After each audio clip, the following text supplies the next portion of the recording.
Hello everyone, I am Pradeep Kukreja, chemistry faculty at Allen online programs. आज हमारे साथ हैं गौरव शर्मा सर, जो कि केमिस्ट्री एक्सपर्ट है और एलन में फंक्शनल टीम के मेंबर भी हैं। तो हम सब गौरव शर्मा सर का स्वागत करते हैं sir. Thank you Pradeep sir. और आज तो हम लोगों का काफ़ी स्पेशल उद्देश्य है इस पॉडकास्ट को लाने का। क्या है सर कि बच्चों के मुश्किल से 2 महीने के आसपास बच्चे हैं अपना जेईई मेंस सेशन बन। बिल्कुल, जेईई मेंस का एग्जाम आने वाला है, तो आज का जो पॉडकास्ट रहने वाला है वो उसी से रिलेटेड होने वाला है मेन। हाँ, तो अब बच्चों के मन में सर क्या आ गई है पोजीशन कि हम अब क्या कर लें लास्ट के 2 मंथ्स में जिससे कि हमारे मार्क्स मैक्सिमाइज हो जाएं। बिल्कुल सर। और सर केमिस्ट्री में ना ये मार्क्स मैक्सिमाइज करना बहुत आसान है, चाहे वो बच्चे ऐसे भी हों जिनको लगता है कि मुझे अभी कई सारे चैप्टर्स में कॉन्फिडेंस नहीं है। तो सर आज हमारा डिस्कशन इस पॉडकास्ट पे इस चीज़ का रहना चाहिए कि बच्चे किस चीज़ पे एफर्ट करें। प्राइमरली सब चैप्टर वाइज भी अगर हम सब टॉपिक बता सकते हैं कि अगर चैप्टर वाइज हमने सब टॉपिक्स बता दिए कि भैया इस पे आप जरूर एफर्ट करो, ये हमारा ज़्यादा इंपॉर्टेंट है।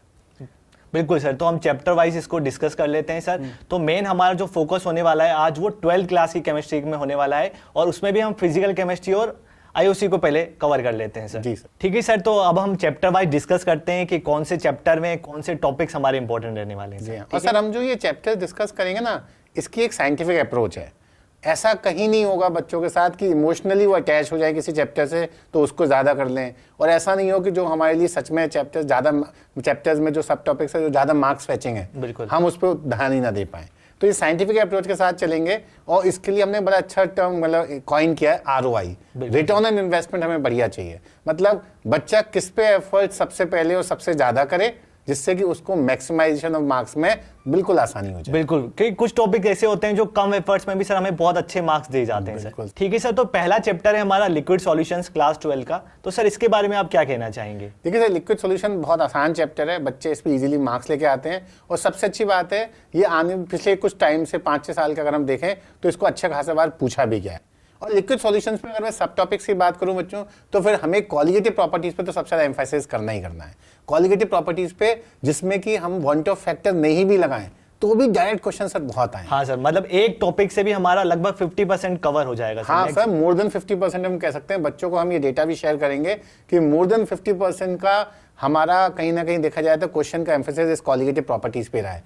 फिर भी सर अगर हम इसके अलावा भी बात करना चाहते हैं तो वांट ऑफ फैक्टर भी इंक्लूड कर लिया इसके साथ में, एबनॉर्मल जो आती है हमारी क्वालिटेटिव प्रॉपर्टीज। तो ये आप बिल्कुल मान के चलिए कि ये बहुत बढ़िया मतलब कहना चाहिए 75% तक की इसकी कवरेज हो जाएगी। और फिर इसके अलावा अगर बच्चों को करना है तो थोड़ा बहुत स्टार्टिंग में vapour pressure, Raoult's law, ideal solutions, बस इस सब चीज़ों पे हम लोग एम्फेसाइज करेंगे तो बच्चों आपका maximization of marks liquid solution में हो जाएगा। बिल्कुल सर, इसके लिए तो बहुत कम टाइम में बच्चा बहुत अच्छा स्कोर कर सकता है सर। बिल्कुल सर। ठीक है सर, नेक्स्ट चैप्टर देखते हैं। नेक्स्ट चैप्टर जो हमारा होने वाला है सर, केमिकल काइनेटिक्स। हाँ सर, केमिकल काइनेटिक्स बढ़िया चैप्टर है। ये मैं बता रहा हूँ आपको सर, जेईई का one of the favourite chapter बनता जा रहा है। अगर हम बोलेंगे कि इसके क्वेश्चंस कितने आते रहे हैं तो काफ़ी क्वेश्चंस आते रहे हैं। अगर हम पिछले 4 साल का ट्रेंड देखें तो और ज़्यादा क्वेश्चंस आए हैं इसमें। और इस चैप्टर में ज़्यादा क्वेश्चंस जब आए हैं तो मेनली सर हमारा आता है फर्स्ट ऑर्डर काइनेटिक्स पे क्वेश्चन। फर्स्ट ऑर्डर काइनेटिक्स उसके जो केसेस होते हैं वो सारे हमें अच्छे से करने ही पड़ेंगे। First order kinetics is a must, अगर मैं आपको बताऊं केमिकल काइनेटिक्स की। इसके अलावा सर अगर हमें एम्फेसाइज करनी है तो temperature dependence on rate, Arrhenius equation की आप बात कर रहे हैं सर। बिल्कुल, तो हम कंक्लूड कर सकते हैं कि मेन हमें फर्स्ट ऑर्डर और अरेनियस इक्वेशन को बहुत अच्छे से देख के जाना है। हाँ, उसके फॉर्मूलाज को जरूर रिवाइज करना है। बिल्कुल सही कह रहे हैं, हमें फर्स्ट ऑर्डर काइनेटिक्स पे ज्यादा एम्फेसाइज करना है और हमें अरेनियस इक्वेशन और temperature dependence on rate of reaction इसकी बात करनी है। फिर भी अगर कुछ बच्चे आसान क्वेश्चंस को देखना चाहते हैं तो स्टार्टिंग में जो आप पढ़ते हो ना चैप्टर में, इंट्रोडक्शन है, rate of chemical reaction, instantaneous factors influencing rate of reaction, बहुत डायरेक्ट सिंपल क्वेश्चंस आते हैं सर। उस पे भी मैं बता रहा हूँ ठीक ठाक क्वेश्चंस आने लगे। मतलब जो स्टार्टिंग में बेसिक रेट लॉ वगैरह हम पढ़ते हैं, बेसिक रेट लॉ वगैरह उस पे भी आते हैं। तो इस पे बच्चों आप लोग एम्फेसाइज करके रखिए। चलो सर, नेक्स्ट चैप्टर देखते हैं। नेक्स्ट चैप्टर है हमारा इलेक्ट्रोकेमिस्ट्री। इलेक्ट्रोकेमिस्ट्री सर काफी बड़ा चैप्टर है और काफी बच्चे परेशान भी रहते हैं क्योंकि उसमें अलग अलग पार्ट्स है, अलग अलग टाइप के टॉपिक्स हैं। तो सर किस टॉपिक पे हमें ध्यान देना चाहिए उसमें? सर एक बात आपको जान के बड़ा आश्चर्य होगा कि जितने क्वेश्चंस पिछले 5-6 साल में इलेक्ट्रोकेमिस्ट्री पे आए हैं ऑलमोस्ट उतने ही क्वेश्चन केमिकल काइनेटिक्स में आए। बड़ा चैप्टर इलेक्ट्रोकेमिस्ट्री है और काइनेटिक्स थोड़ा छोटा चैप्टर है, फिर भी नंबर ऑफ क्वेश्चन ऑलमोस्ट वही है। तो उसको बच्चों को ये समझ में आना चाहिए कि केमिकल काइनेटिक्स वो नहीं छोड़ सकता। बिल्कुल सर। इनफैक्ट लिक्विड सोल्यूशन की भी बात करूं सर तो ऑलमोस्ट थोड़े से 5-6 क्वेश्चन अगर हम टोटल ऑन एन एवरेज बता दें तो बस इतना सा, मतलब अगर मैं बोलूं कि एक क्वेश्चन एवरेज ईयर में एक क्वेश्चन कम लिक्विड सोल्यूशन में आया है, साइंटिफिक डेटा करके बता रहा हूं सर मैं, तो अगर मैं सिर्फ इतनी सी बात बोलूं, लास्ट 6 ईयर्स में लिक्विड सॉल्यूशंस पे 120 क्वेश्चंस आए हैं, लास्ट 6 ईयर्स में केमिकल काइनेटिक्स पे 127 क्वेश्चंस के आसपास आए हैं, और लास्ट 6 ईयर्स में इलेक्ट्रोकेमिस्ट्री 126 क्वेश्चंस के आसपास आए हैं। तो बहुत सिंपल डिसीजन है सर, लिक्विड सॉल्यूशन करके जाना है, उस पर कम एफर्ट लगता है, उस पर ज़्यादा मार्क्स मिलते हैं। बिल्कुल सर। केमिकल काइनेटिक्स भी छोड़ नहीं सकते, वो भी बहुत बड़ा चैप्टर नहीं है, उस पर भी अच्छे खासे मार्क्स मिलते हैं। पर अगर इलेक्ट्रोकेमिस्ट्री की जैसे आपने बात कही, उसमें भी हमारे ऑलमोस्ट 126 क्वेश्चंस आए हैं लास्ट 6 ईयर्स में, और उसमें भी अगर हमें एम्फेसाइज करना है तो सर कंडक्टेंस वाला जो पार्ट है ना, उस पर क्वेश्चंस इजीली हो भी जाते हैं और वो क्वेश्चंस आ भी ज़्यादा रहे हैं।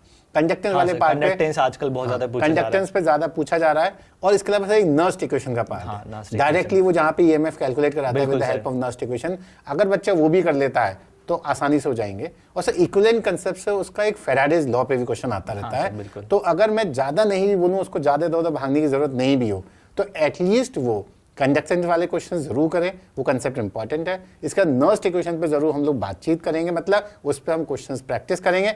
और फैराडेज लॉ तो बच्चे छोड़ना ही मत, उसके ऑलमोस्ट फ्री के मार्क्स हैं, डायरेक्ट क्वेश्चन आता है, इक्विवेलेंट कंसेप्ट लगता है, हमारा काम हो जाता है। बिल्कुल सर, इलेक्ट्रोकेमिस्ट्री एक बहुत ही बड़ा चैप्टर है, स्टूडेंट्स के लिए काफी मुश्किल था, लेकिन सर ने इसको बहुत ही ज्यादा आसान बना दिया कि आप 2-3 टॉपिक भी अच्छे से कर लोगे तो भी इसमें एक अच्छा स्कोर आप कर सकते हो। बिल्कुल। ठीक है सर, नेक्स्ट चैप्टर देखते हैं। अब हम आते हैं सर इनऑर्गेनिक केमिस्ट्री पे। ठीक है, फिजिकल केमिस्ट्री के ज़्यादा चैप्टर्स थे नहीं 12th क्लास में। इनऑर्गेनिक केमिस्ट्री में जो हमारा सबसे कंसेप्चुअल चैप्टर है सर, वो है कोऑर्डिनेशन केमिस्ट्री। तो सर उसके बारे में आप क्या कहना चाहेंगे? सर अगर मैं ज़्यादा बड़ी बात नहीं भी बोलूँ, पूरे ऑल ओवर जेईई सिलेबस में बिल्कुल सर, किसी चैप्टर का सबसे बढ़िया आरओआई है, सबसे कम मेहनत में जो सबसे ज़्यादा मार्क्स फैच कर सकता है, वो कोऑर्डिनेशन केमिस्ट्री है सर। मतलब मैं केवल केमिस्ट्री की बात नहीं कर रहा, मैं तो इनफैक्ट पूरे जेईई सिलेबस की बात कर सकता हूँ। सबसे आसानी से बच्चों इस चैप्टर में मार्क्स स्कोर किए जाते हैं।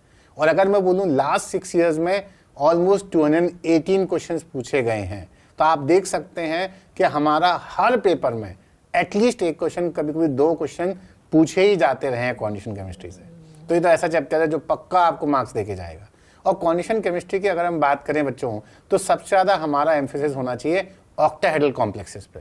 सीएफटी थ्योरी, ऑक्टाहेड्रल कॉम्प्लेक्सेस या बीबीटी थ्योरी से भी कई बार हम काम चलाते हैं, उसके अंदर हमें पक्का एम्फेसाइज करना ही करना है। इसके अलावा सर स्टीरियो आइसोमेरिज्म पे भी क्वेश्चन पूछे जाते हैं। आइसोमेरिज्म तो बहुत ज्यादा इंपॉर्टेंट है, वो भी सर स्टीरियो वाला बिल्कुल सर। तो स्टीरियो आइसोमेरिज्म का भी हमें ध्यान रखना है।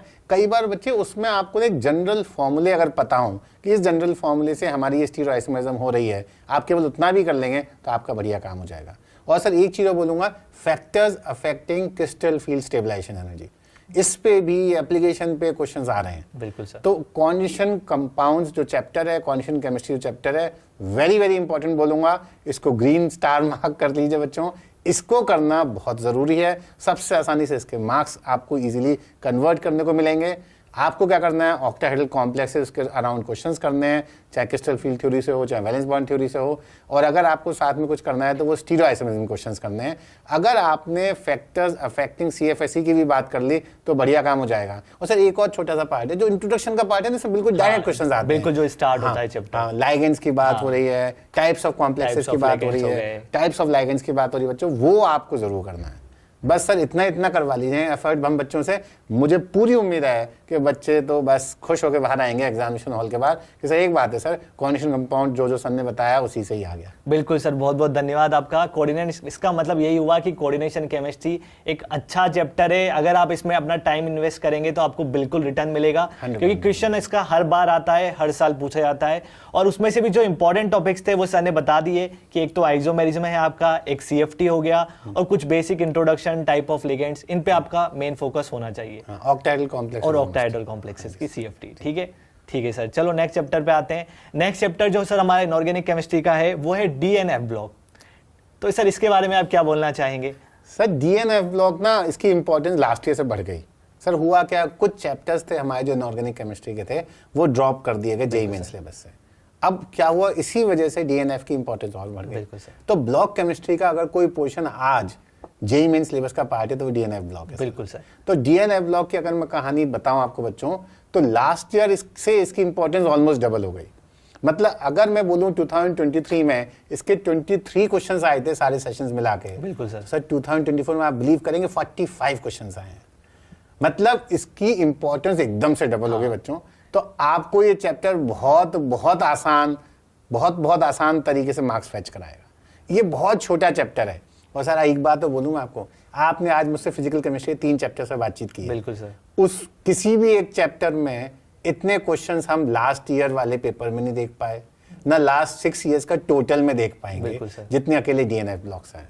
डीएनएफ ब्लॉक्स अकेले से ही लास्ट 6 इयर्स में 144 क्वेश्चंस आए हैं। मतलब सर इसका वेटेज अब बहुत ज्यादा बढ़ गया है, वेटेज बहुत ज्यादा बढ़ गया और इसका आरओआई बहुत अच्छा है सर। मतलब बच्चों में आपको बोलूंगा डीएनएफ ब्लॉक को तो ये बिल्कुल लाइटली मत लेना। हम लोग कई बार कहते हैं ये लास्ट में हो जाएगा, ये ऐसे हो जाएगा, नहीं बच्चे, इसको तो जरूर करके जाना ही जाना है। मतलब ऐसा कोई पिछली बार का सेशन नहीं था जब डीएनएफ ब्लॉक से हमारे को एक क्वेश्चन नहीं आया हो। डीएनएफ ब्लॉक से तो ज़्यादातर सेशंस में हर पेपर में एक क्वेश्चन आया ही आया था। ठीक है, तो डीएनएफ ब्लॉक में अगर हम सोचें तो पक्का आए थे क्वेश्चन। और डी ब्लॉक एलिमेंट्स उसमें सर इंपॉर्टेंट है। डी ब्लॉक एलिमेंट से आते हैं क्वेश्चन, ट्रांजिशन मेटल से आते हैं। आपको डीएनएफ ब्लॉक में डी ब्लॉक पे ही ज्यादा एम्फेसाइज करना है। हालांकि एफ ब्लॉक से भी एक आधा क्वेश्चन आता है, एफ ब्लॉक से भी आ सकता है। मतलब इसमें हमें बिल्कुल अपना टाइम ज्यादा देना है। डीएनएफ ब्लॉक में ज्यादा टाइम लेगा ही नहीं चैप्टर। हाँ, वैसे तो चैप्टर बहुत एनसीईआरटी बेस्ड है, बहुत छोटा चैप्टर है, ज्यादा टाइम लेगा नहीं। मार्क्स आपको समझ लीजिए यहाँ पे प्लेटर पे मिलने वाले हैं। बिल्कुल बिल्कुल। तो बहुत बहुत धन्यवाद सर, आपने बहुत अच्छे से हमें बता दिया। अब ब्लॉक केमिस्ट्री में सर एक और चैप्टर हमारा बचता है। डीएनएफ तो आपने बता दिया, वेटेज बढ़ गया है, बट सर पी ब्लॉक अभी भी हमारे सिलेबस में है। तो पी ब्लॉक के बारे में सर आप क्या कहना चाहेंगे? सर पी ब्लॉक वो चैप्टर है जिसको जेईई मेन ने आसान करा दिया है। अब आसान कैसे करा दिया इसको मैं बताता हूँ सर। जितने क्वेश्चंस पी ब्लॉक के 2023 में आए थे 32, उतने ही क्वेश्चन, ऑलमोस्ट उतने ही क्वेश्चन 2024 में आए हैं। मतलब 33 क्वेश्चन आए हैं। और चैप्टर का जो अंदर जो हमने दिया है सिलेबस, वो बहुत ट्रिम कर दिया है। उन्होंने केवल जनरल प्रॉपर्टीज पे क्वेश्चन पूछने हैं। तो जो आपकी ब्लॉक्स की जनरल प्रॉपर्टीज हैं, जनरल ट्रेंड है, बस आपको बच्चे वही करने हैं। मतलब ये आपका पी ब्लॉक का सिलेबस तो बहुत कम हो गया, पर इंपॉर्टेंस अभी भी पी ब्लॉक की उतनी बनी हुई है। तो मैं कहूंगा कि एक तरह से जेईई मेन ने हमें फायदा पहुंचाया है। उसी कम सिलेबस से अभी तक उन्होंने इंपॉर्टेंस को कम नहीं किया। पी ब्लॉक को बच्चों आपको जनरल प्रॉपर्टीज हैं, बहुत छोटा सा पार्ट है। इसमें मैं ये नहीं बोल सकता कि इसको करिए या उसको मत करिए ज़्यादा। हालांकि ठीक है, हम कह सकते हैं कि जो भी हमारी बेसिक प्रॉपर्टीज़ हैं वो मैं आपको बोल रहा हूँ ज़रूर करके जाइएगा। ग्रुप 13 की, ग्रुप 14 की, ये आपके लिए इंपॉर्टेंट है। अदरवाइज मैं कहूँगा आपको कुछ ऐसा सेग्रीगेट ज़्यादा नहीं कर सकते कि भाई ये नहीं करना वो करना। थोड़ा थोड़ा आपको करना ही है, थोड़ा थोड़ा ही इसका सिलेबस का पार्ट है। हाँ सर बिल्कुल। मतलब सर ये बच्चों से जब भी बात होती है तो ये बोलते हैं कि पी ब्लॉक काफ़ी लेंथी चैप्टर था, 6 ग्रुप था, तो बोर से हो जाते थे बच्चे पढ़ते पढ़ते। लेकिन अब थोड़ा सा सिलेबस थोड़ा कम हुआ है और बेसिक प्रॉपर्टीज पे ज्यादा फोकस किया जा रहा है सर। जी हाँ सर, बिल्कुल बेसिक ही है वो हमारा इसका सिलेबस का पार्ट। ठीक है सर। ठीक है सर, नेक्स्ट चैप्टर पे आते हैं। नेक्स्ट चैप्टर जो हमारा बचता है इनऑर्गेनिक केमिस्ट्री का लास्ट चैप्टर, जो हमारा सॉल्ट एनालिसिस, जो थोड़ा थोड़ा हमारा प्रैक्टिकल नॉलेज को भी बताता है कि कौन कौन से इसमें टेस्ट इंपॉर्टेंट रहेंगे सर हमारे। सर देखिए, सॉल्ट एनालिसिस या क्वालिटेटिव एनालिसिस करके जो चैप्टर है, ये जनरली बच्चों के ना क्वालिटेटिव की जो अलग से बुक आती है स्कूल की, उसके अंदर मिलता है इनको। और वो चैप्टर लास्ट ईयर से अपनी इंपॉर्टेंस बढ़ा चुका है। मतलब इंपॉर्टेंस उसकी ऑलमोस्ट 3 टाइम्स बढ़ गई है। मतलब 3 टाइम्स कैन फिर और अगर मैं बोलूँ लास्ट 6 इयर्स में सॉल्ट एनालिसिस पे 35 क्वेश्चंस आए हैं, तो केवल लास्ट ईयर में उसमें से आधे 17 क्वेश्चंस आ गए। बहुत, मतलब इस साल से, मतलब इस साल भी इसके क्वेश्चन जरूर आने वाले हैं। जरूर आएंगे सर, क्योंकि इंपॉर्टेंस इसकी डबल हो चुकी है पहले के। डबल नहीं सर, कई गुना हो चुकी है। डबल से भी बहुत ज्यादा। मतलब लास्ट ईयर एक तरफ और पूरे उससे पहले के 5 साल एक तरफ। बिल्कुल सर। तो जिस तरह से मैंने बोला था बच्चों को डीएनएफ ब्लॉक की इंपॉर्टेंस बढ़ी हुई है, उसी हिसाब से हमारी सॉल्ट एनालिसिस वाले पार्ट की भी इंपॉर्टेंस काफी बढ़ी हुई है। और उसमें भी अगर हम बोलें तो बेसिक रेडिकल्स। अच्छा। और सर बेसिक रेडिकल्स तो बच्चे कहीं ना कहीं आयनिक इक्विलिब्रियम से भी रिलेट कर लेते हैं। हाँ सर, उसमें भी तो बेसिक रेडिकल्स से आप देखेंगे काफी सारे क्वेश्चंस आपको मिलेंगे, उसमें आपको करना है। और वेट टेस्ट वगैरह जो होते हैं ना, जैसे हेलोजन के, नाइट्रेट के, बोरेट के, इस पे बच्चों आपको ध्यान रखना, ऑक्सलेट के, सल्फेट के, फॉस्फेट, मतलब ये सारी चीजें ऐसी हैं जिस पे आपको ज्यादा एम्फेसाइज करना है। हम सर इनको करेंगे साइंटिफिक एनालिसिस पूरी बच्चों के संग शेयर कर देंगे, जिससे उनको डायरेक्ट समझ में आ जाए कि हमारा सारा लॉजिक जो है, सारा जो हमारा आपके संग जो डिस्कशन चल रहा है वो पूरा साइंटिफिक है। हमें बच्चों एक बात का ध्यान रखना है कि हमें इमोशनली अटैच नहीं होना किसी भी चैप्टर से या किसी भी टॉपिक से।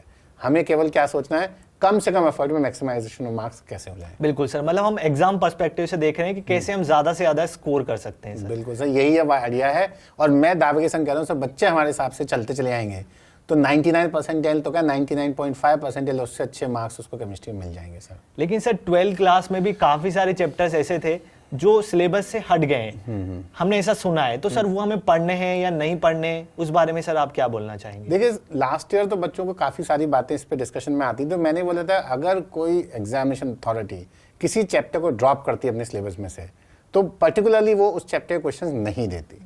और ये ट्रेंड हमने पहले भी देखा अपने और कुछ चैप्टर्स में, जैसे स्टेट्स ऑफ मैटर वगैरह में, और हम यही ट्रेंड अपने और इन चैप्टर में, जैसे सॉलिड स्टेट एक चैप्टर है सर, बिल्कुल सर, ठीक है, इसमें से एक भी क्वेश्चन हमारा लास्ट ईयर 2024 में नहीं आया। इसका कोई खास रिलेशनशिप और चैप्टर से भी नहीं है। आपको तो मैं सर सीधे सीधे बोल सकता हूँ कि बच्चे इसको ड्रॉप करके जाएं, अभी जेईई मेन से पहले इसको देखने की भी जरूरत नहीं है। हालांकि सर एक चैप्टर और है सरफेस केमिस्ट्री का, उसमें एक जगह उन्होंने हमें हल्का सा एड्जॉर्प्शन वाला टर्म दे रखा है सिलेबस में, तो उस पर छोटा सा क्वेश्चन एक पूछा गया था, वो भी लास्ट ईयर, पर कोई खास नहीं था, वो भी बहुत इजीली बच्चे उसको कर सकते थे। इसके अलावा एक चैप्टर और ऐसा मेटलर्जी का, उसमें से भी लास्ट ईयर कोई क्वेश्चन नहीं पूछा गया, बच्चे सेफली उसको छोड़ के जा सकते हैं। तो मेरे को नहीं लगता सर जो भी चैप्टर्स ड्रॉप हुए हैं उस पर बच्चों को ज़्यादा सोचने की ज़रूरत है, चाहे वो हाइड्रोजन एनरिच्ड कंपाउंड्स हो, चाहे एस ब्लॉक एलिमेंट्स हो। ये काफ़ी हद तक चैप्टर सर ऐसे हैं जो पीरियोडिक टेबल की प्रॉपर्टीज के अंदर ही हम लोग कवर कर लेते हैं, उतना ही काफ़ी होता है। तो सर आज हमने बहुत सारे चैप्टर्स का डिस्कशन किया और आपने बहुत सारी हमें इंपॉर्टेंट इन्फॉर्मेशन दी कि कौन से टॉपिक्स हमें पढ़ने चाहिए। तो सर एक फाइनल कंक्लूजन दे देते हैं बच्चों को कि फाइनल क्या पढ़ें, हम कौन से चैप्टर में किन टॉपिक्स पे सर ज्यादा फोकस रखें? सर अगर आज की मैं बात को कंक्लूड करना चाहूँ तो सबसे पहले तो बोलूंगा बच्चों आपको कोऑर्डिनेशन कंपाउंड जरूर पढ़ना है, डीएनए ब्लॉक जरूर पढ़ना है। इसके बेसिस पे आपके कई सारे मार्क्स पक्के होने वाले हैं। कोऑर्डिनेशन कंपाउंड जैसा हमने बोला था, सीएफटी, ऑक्टाहेड्रल कॉम्प्लेक्सेस के बारे में डिस्कशन ये करना ही करना है, स्टीरियोआइसोमरिज्म करनी है, फैक्टर्स अफेक्टिंग सीएफएससी करना है, और साथ में हमें पढ़ना है वो initial part, ligands, types of ligands, types of complexes. डीएनए ब्लॉक एलिमेंट्स में D block elements, transition elements पर फोकस होगा, पर हम उसको लाइटली नहीं ले सकते। जैसे कि हमने और फिजिकल केमिस्ट्री चैप्टर्स के बारे में भी आज डिस्कशन किया है, तो लिक्विड सॉल्यूशंस इंपॉर्टेंट चैप्टर है, उसमें खास तौर से हम लोगों को कॉलिगेटिव प्रॉपर्टीज़ की बात करनी है, और कॉलिगेटिव प्रॉपर्टीज़ की बात करेंगे तो उसमें हम ये जानते हैं कि ऑलमोस्ट कहना चाहिए सर 60% ऑफ द टॉपिक्स के क्वेश्चन जो हैं वो कॉलिगेटिव प्रॉपर्टीज़ या वेंट ऑफ फैक्टर के मिला के आए हैं। अगर कुछ और थोड़ा बहुत आया है तो vapour pressure, Raoult's law, ideal solution पे है। केमिकल काइनेटिक्स की बात करेंगे सर तो फर्स्ट ऑर्डर काइनेटिक्स के क्वेश्चन मेनली ज़्यादा आए हैं। इसके अलावा temperature dependence on rate of reaction, Arrhenius equation पे क्वेश्चन आए हैं, और जो इनिशियल पार्ट है जहाँ पे हम रेट, लॉ, एक्सप्रेशन वगैरह लिखते हैं उस पर आए। इलेक्ट्रोकेमिस्ट्री की बात करें सर अगर, तो कंडक्टेंस ऑफ इलेक्ट्रोलाइटिक सॉल्यूशंस पे ज़्यादा एम्फेसिस रहा है। अगर फिर भी इसके अलावा कुछ हम बोलना चाहते हैं तो वो नर्स्ट इक्वेशन, उसका एप्लीकेशन, फेराडेज लॉ के डायरेक्ट क्वेश्चंस आए हैं, और थोड़ा बहुत सेल पोटेंशियल डेल्टा जी का रिलेशनशिप, ये हमें करना है। और सर पी ब्लॉक के लिए तो मेरा एक ही बात है, बच्चों को ज़्यादा सोचने की जरूरत नहीं है। बेसिक पार्ट जो है आपके general properties, basic properties of groups हैं वो ही करेंगे, और 13-14 के क्वेश्चन ज़्यादा हैं लास्ट ईयर, वो ज़रूर करेंगे, उससे डायरेक्टली उनको क्वेश्चन मिल जाएंगे।